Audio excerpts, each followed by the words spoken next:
विस्मरणात चाललेली अवघ्या 10 मिनिटात रेडी होणारी झणझणीत खानदेशी स्टाईल बेसन भुर्जी.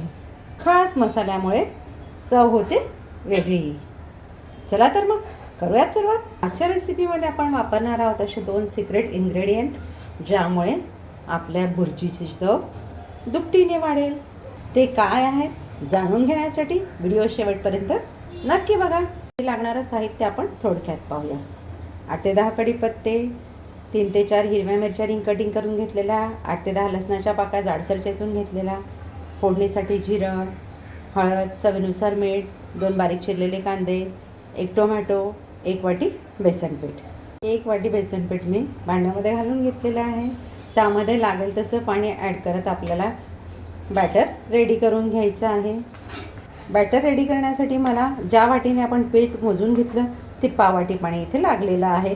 आपण या कन्सिस्टन्सीचं बॅटर रेडी करून घेतलेलं आहे. गरम कढईमध्ये मी 2 ते 3 चमचे तेल घालून घेतलं आहे. यामध्ये घालूयात कढीपत्ता. कढीपत्ता आपला तेलात तळून झालेला आहे. यात घालूया अर्धा चमचा जिरं. जिरं आपलं तेलात तडतडायला लागलेलं आहे. यामध्ये घालतो आपण तयार केलेली लसणाची पेस्ट, हिरवी मिरची. एकदा आपण मिक्स करून घेऊयात. यामध्ये घालून घेतो आपण 2 बारीक चिरलेले कांदे. कांद्यांचा हलका रंग बदलेपर्यंत आपल्याला तेलात परतून घ्यायचे आहे, जाळायचे नाही आहे. बऱ्याचदा होतं असतं की आपण त्याच भाज्या खाऊन कंटाळतो. मग त्यावेळेला ही रेसिपी तुम्ही एकदा नक्की ट्राय करा. झणझणीत, चवीला अप्रतिम.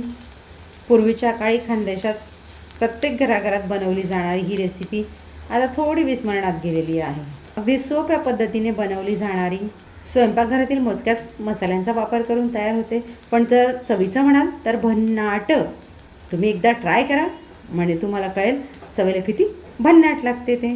कांदे आपले छान तेलात परतून झालेले आहेत. यात ॲड करून घेऊया टोमॅटो. टोमॅटो देखील आपल्याला छान मऊ होईपर्यंत तेलात परतून घ्यायचा आहे. टोमॅटो मऊ होईपर्यंत परतून झालेले आहेत. यामध्ये घालून घेऊयात आता पावडर मसाले. छोटा अर्धा चमचा काश्मीरी लाल मिरची पावडर, हळद मिक्स करून घेऊयात.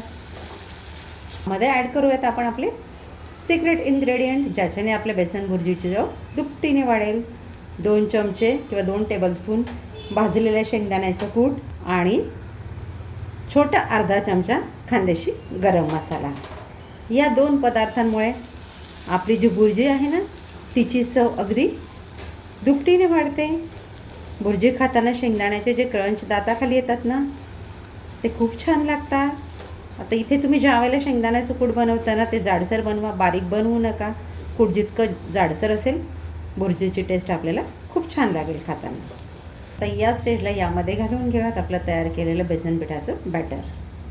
गॅसची फ्लेम आपली मीडियम आहे. एकदा आता आपण मिक्स करून घेऊयात. आपण हे छान मिक्स करून घेतलेलं आहे. आता यामध्ये मी घालून घेते लसूण पेस्ट, थोडी मी उरवून ठेवलेली, आणि चवीनुसार मीठ. एकदा मिक्स करून घेऊयात म्हणजे मीठ आणि लसूण आपण जे घातले आहेत ना ते याच्यात एकजीव होतील. या पद्धतीने तुम्ही थोडं वरून लसूण टाकून बघा. भाजीची टेस्ट आणि फ्लेवर खूप छान येतो. आज आपण जे बनवतो आहे ही झुणका नाही आहे, भुर्जी आहे. झुणका आणि भुर्जीमध्ये जो फरक आहे तो म्हणजे आपण याच्यामध्ये गरम मसाला वापरला आहे आणि शेंगदाण्याचं कूट वापरलं आहे. खानदेशी पद्धतीने जो झुणका बनवला जातो त्याच्यामध्ये दाण्याचं कूट किंवा गरम मसाल्याचा वापर होत नाही. सर्व साहित्य घालून ही व्यवस्थित मिक्स करून झालेली आहे. आता हिला मी 5 ते 6 मिनटं कमी गॅस ठेवून शिजवून घेते. मध्ये मध्ये 1-2 वेळा मिक्स करून घ्यायची. झाकण न ठेवता 5 ते 6 मिनटं आपण हिला छान शिजवून घेतलेली आहे. छान सुटसुटीत झालेली आहे. गार झाल्यावर हे आणखी सुटसुटीत होईल. आता यावर घालून घेऊयात कोथिंबीर. कोथिंबीर घालून एकदा मिक्स करूया. गॅस घालवून देऊयात आणि मग घेऊयात प्लेटिंग करायला. तयार आहे आपली झणझणीत खानदेशी स्टाईल चवीला भन्नाट अशी बेसन भुर्जी. भेटूयात पुढच्या व्हिडिओमध्ये एक नवीन रेसिपीसह. तोपर्यंत आनंदी राहा, काळजी घ्या. थँक्यू.